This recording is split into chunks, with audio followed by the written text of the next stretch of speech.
लीक्वान you सरसावे पीठाधिपति हिटपु किशोर मबुबा ඔහු මේ කියන කතාව ඔබ අහන්න. ඒ කතාවේ කියන දේවල් ඕනෑ මෝඩයෙකුට තේරෙන්න ඕනේ. මම හිතන්නේ අපේ රටට මොකද වුනේ කියලා සම්පූර්ණයෙන්ම මේ කතාව ඇතුලේ තියෙනවා. ඉන් පස්සේ මේ කතාව අවසානයේ ඔබට අහන්න පුළුවන් සිංගප්පූරුව නිර්මාණය කළ ලීක්වාන් යෝගේ පුත්‍රයා එක පුතෙක් පුතාලා දෙන්නගේ එක පුතෙක් ලී ෂෙන් ලුන් ඔහු කරන කතාව. මේ කතා දෙකේම තියෙනවා අපිට ඉගෙන ගන්න ගොඩක් දේවල්. මේ කිෂෝර් මබ්බුවානගේ කතාවේ MPH කියලා අකුරු තුනක් නියෝජනය කරනවා. අපි මොකක්ද කරන්න ඕනේ රටක් දිනු කරන්න ඕන නම් කියලා. M කියන්නේ මෙරිටොක්‍රසි. ඒ කියන්නේ මෙරිටොක්‍රසි කියලා කියන්නේ කුසලතාවට තැන දෙන එක. ඊට ඊළඟ එක තමයි ප්‍රැග්මැටිසම්. ප්‍රැග්මැටිසම් කියන්නේ ප්‍රයෝජ්‍යතාව. හරියට ප්‍රයෝජනක් තියෙන විදිහට දේවල් කරන එක.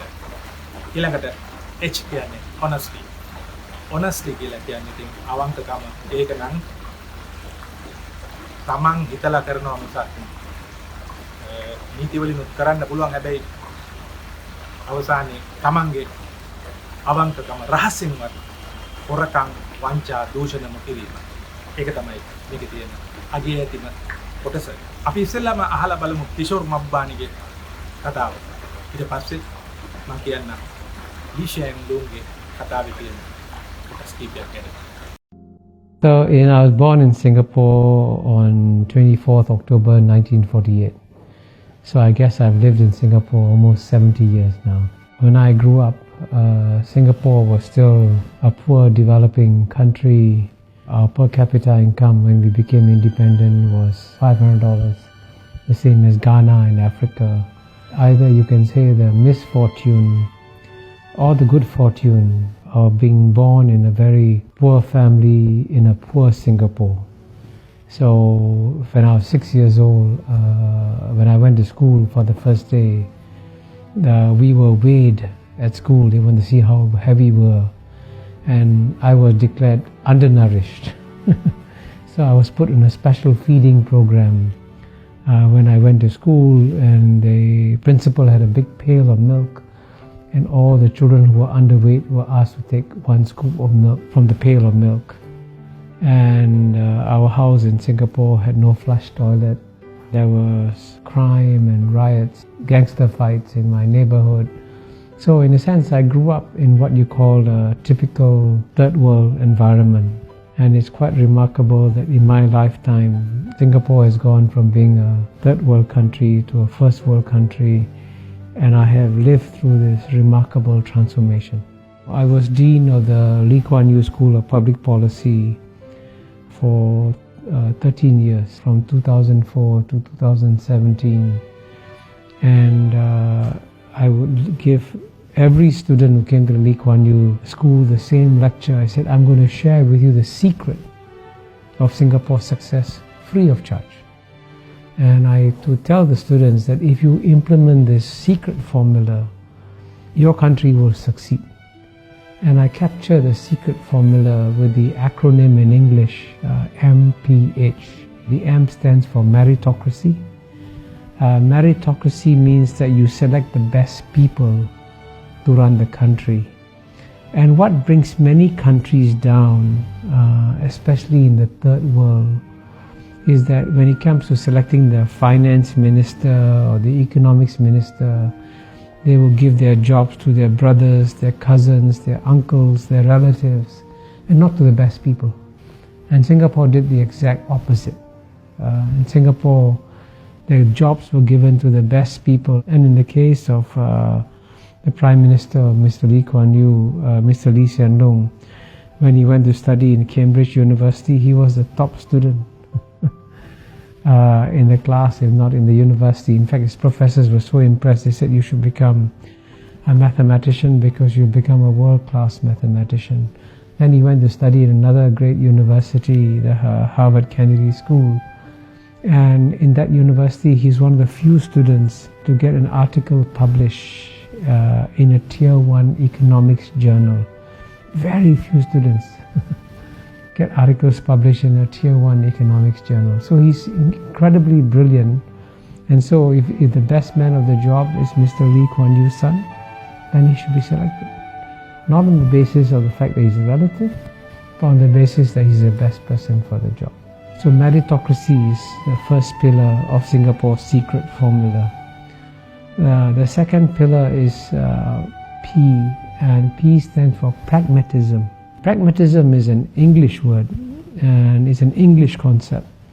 But the best definition of pragmatism was given by China's leader, Mr. Deng Xiaoping, when he said it doesn't matter whether a cat is black or a cat is white.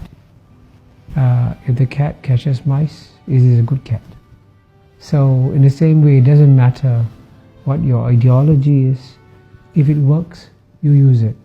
So Singapore was very pragmatic. So it would take some policies that are capitalist and some policies that are socialist, and it would mix them up. And that's what pragmatism is about. You're not bound by any ideology. But the third pillar, the H, is of course the hardest to achieve, because H stands for honesty. And indeed, what has brought most third world countries down and what has led to their failures in development has been corruption. And so Mr. Lee Kuan Yew, after he became Prime Minister, made it a point to punish not the junior people, but the very senior people. So when a deputy minister went on holiday with his friend, a businessman, when he came back, he was arrested. And so he said, "Why am I being arrested?" He says, "You went on a holiday with the businessman, he paid all your expenses, that's corruption. You go to jail." So when a deputy minister is sent to jail, then everybody says, "Oops, I got to be careful, I can also go to jail." So that honesty factor is one critical reason why Singapore has been exceptionally successful. So it's a combination of meritocracy, pragmatism and honesty.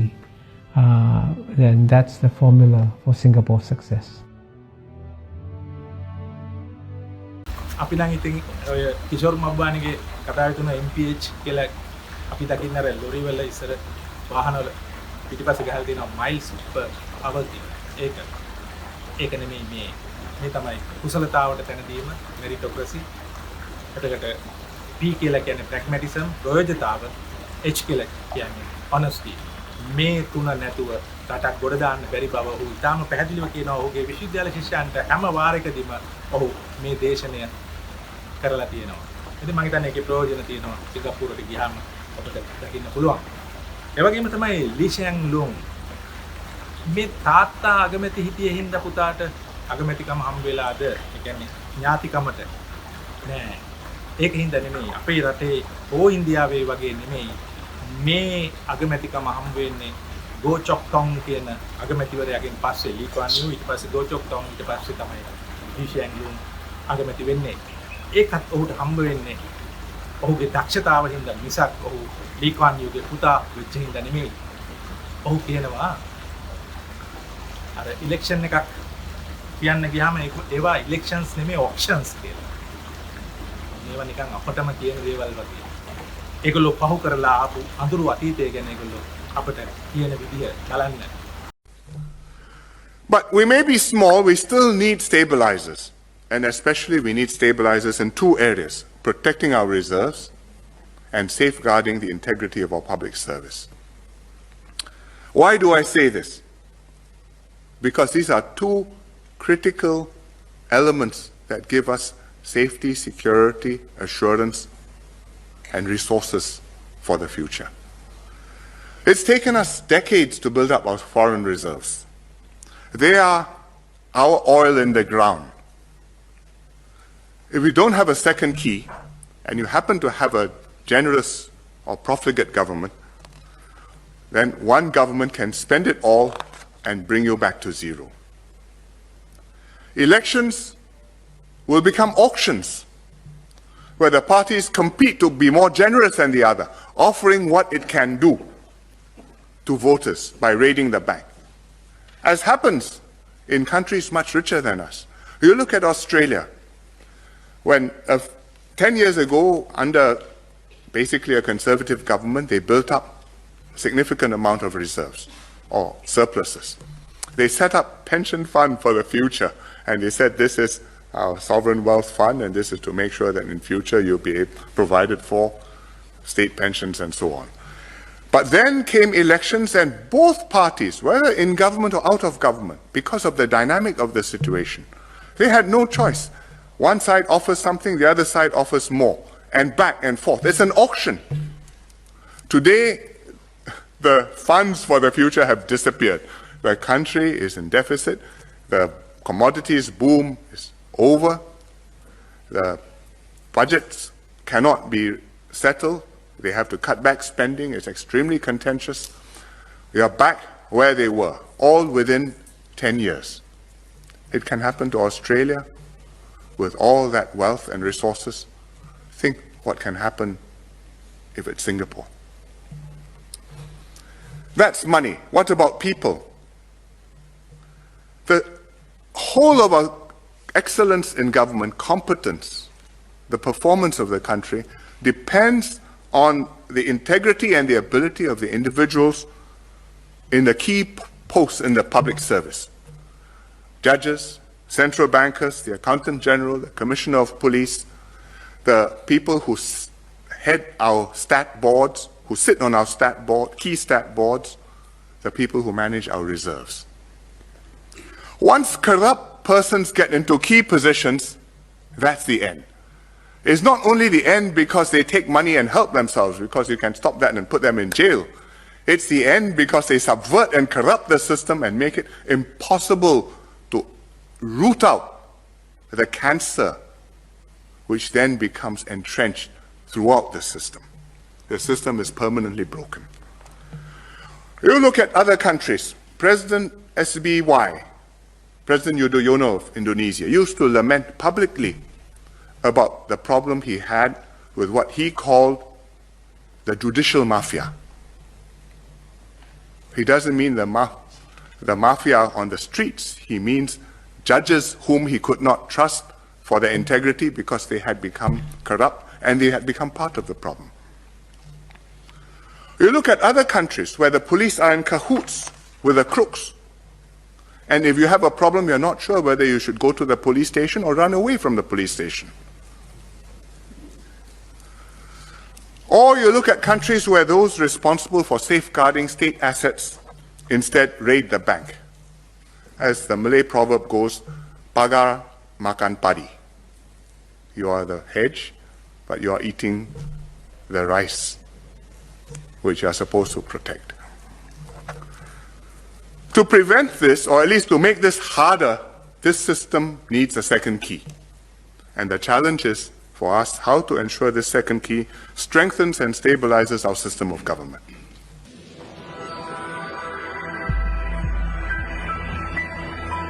දූෂිතේ කවුද සියලු දේ දූෂිත බවට පත් වෙනවා.